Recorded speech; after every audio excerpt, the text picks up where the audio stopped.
बिस्मिल्लाहिर्रहमानिर्रहीम। अस्सलाम वालेकुम नाज़रीन, मैं हूं ज़ीशान अली। आज हम बात करेंगे कराची में होने वाले एहतजाज की।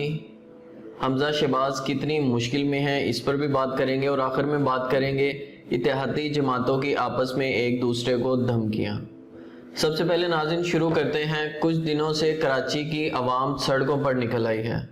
बदतरीन लोड शेडिंग, बदतरीन महंगाई और रात 9 बजे के बाद तमाम शॉप्स, तमाम बाज़ार, तमाम वो सारे काम जो ज़्यादातर रात को होते थे, इन सब को रात 9 बजे के बाद बंद करने का हुक्म दे दिया है। अब खुद वज़ीर आज़म खुद बयान दे रहा है कि जुलाई में लोड शेडिंग बहुत ज़्यादा होने का ख़तरा है। क्यों ज़्यादा लोड शेडिंग होगी? क्योंकि ये लोग गैस ही नहीं खरीद सके। दूसरी बुरी खबर शहबाज शरीफ ने ये दी कि IMF ने बहुत कड़ी शराइत रख दी हैं। जो हम मुआहदा करने जा रहे हैं वो बहुत कड़ी शर्तों पर हो रहा है। ये वज़ीर आज़म खुद अवाम के सामने आकर बयान दे रहे हैं।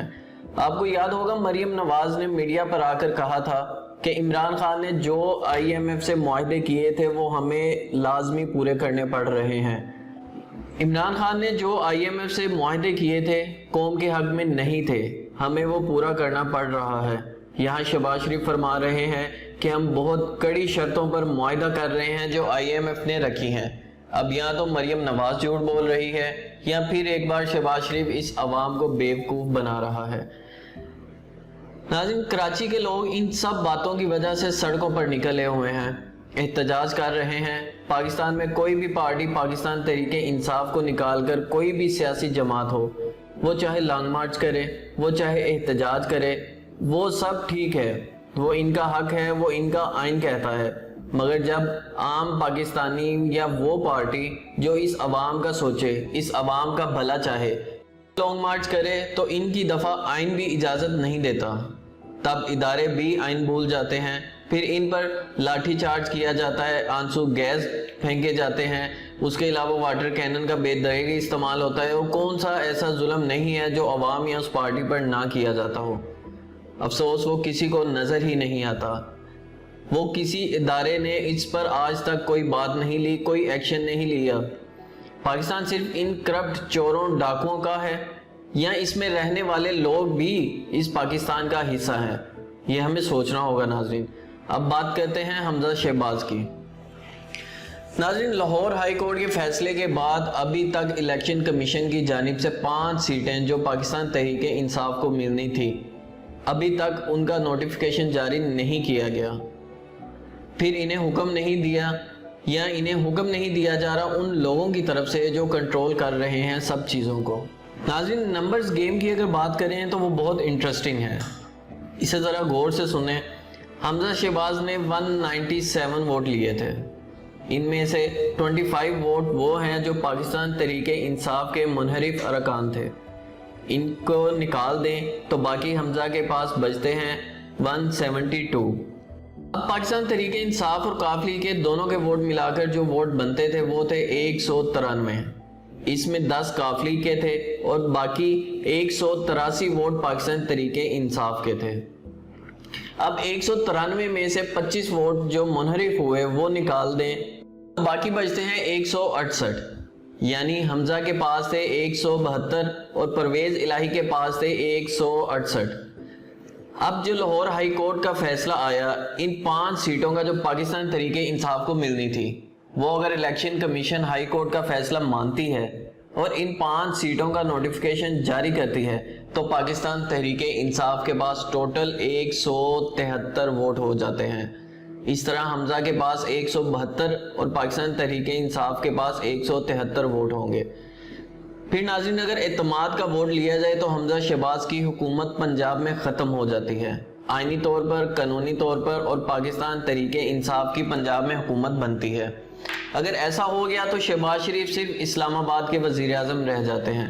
उनके सारे फैसले सिर्फ इस्लामाबाद तक ही महदूद होकर रहेंगे। पंजाब उन्हें मानेगा नहीं क्योंकि पंजाब में उनकी हुकूमत होगी नहीं, अक्सरियत पाकिस्तान तहरीके इंसाफ के पास होगी। इसलिए शहबाज शरीफ जो है वो बहुत मुश्किल में पड़ सकते हैं हमजा शहबाज के साथ साथ। इमरान खान साहब लॉन्ग मार्च भी कर सकते हैं और अवाम का जो बड़ा समंदर इस्लामाबाद पहुंचेगा फिर इसे कोई ताकत नहीं रोक सकती। या फिर खान साहब असम्बलियाँ तहलील कर देंगे, तरह हमजा शहबाज की हुकूमत ख़त्म हो जाती है। آج عدالت کی طرف سے حمزہ شہباز کے کیس کے اوپر فیصلہ آنا ہے اور دیکھنا یہ ہوگا کیا حمزہ شہباز کے حق میں عدالت فیصلہ دیتی ہے یا پھر صحیح معنوں میں جو حق اور سچ کی آواز ہے عدالتیں اسے پروموٹ کرتی ہیں۔ اب بات کرتے ہیں اتحادیوں کی۔ یہ ناظرین بڑی مزے کی خبریں ہیں۔ اتحادی جماعتوں میں آپس میں پھوٹ پڑنی شروع ہو گئی ہے۔ اسمبلی میں کھڑے ہو کر ایک دوسرے کو دھمکیاں دی جا رہی ہیں۔ وسیم اختر پریس کانفرنس کرتے ہیں اور کراچی میں ہونے والے دھاندلی زدہ الیکشن کی مخالفت کرتے ہیں اور الیکشن ماننے سے انکار کرتے ہیں۔ خیر یہ الیکشن تو ہر جماعت ہر الیکشن میں ہی ماننے سے انکار کرتی ہے کیونکہ وہ جماعت کبھی جیتی ہی نہیں، اس لیے وہ اس چیز کو دھاندلی زدہ قرار دے دیتی ہے۔ کراچی میں تو دھاندلی سرعام ہوئی ہے، میڈیا نے بھی دکھائی ہے، اداروں نے بھی دیکھی ہے۔ اب دیکھنا یہ ہوگا الیکشن کمیشن اس کے اوپر کیا ایکشن لیتا ہے۔ وسیم اختر فرماتے ہیں کہ میرے نرم لہجے کو نہ دیکھا جائے۔ ویسے سچ ہی کہا ہے وسیم اختر نے کہ ان کے نرم لہجے کو نہ دیکھا جائے، ان کا مطلب سمجھا جائے۔ وسیم اختر صاحب ترلے کر رہے ہیں کہ ہمارے ساتھ ایسا نہ کرو، ہماری وجہ سے حکومت چینج ہوئی ہے، یا دوسرے الفاظ میں رجیم چینج ہماری وجہ سے ہی ہوا ہے۔ JUIF الگ گلے شکوے کرتی نظر آ رہی ہے۔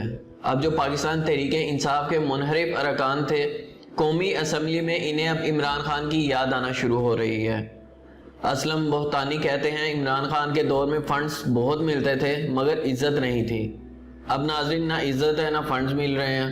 اب یہ ووٹ لینے بھی کس طرح اپنے حلقوں میں جائیں گے وہ ایک الگ کہانی ہے۔ اگر ووٹ لینے جاتے ہیں تو یہ کس طرح سے اس پاکستانی عوام کا سامنا کریں گے جو منحرف ارکان ہیں، جنہیں دوسرے لفظوں میں لوٹا کہا جا رہا ہے آج کل۔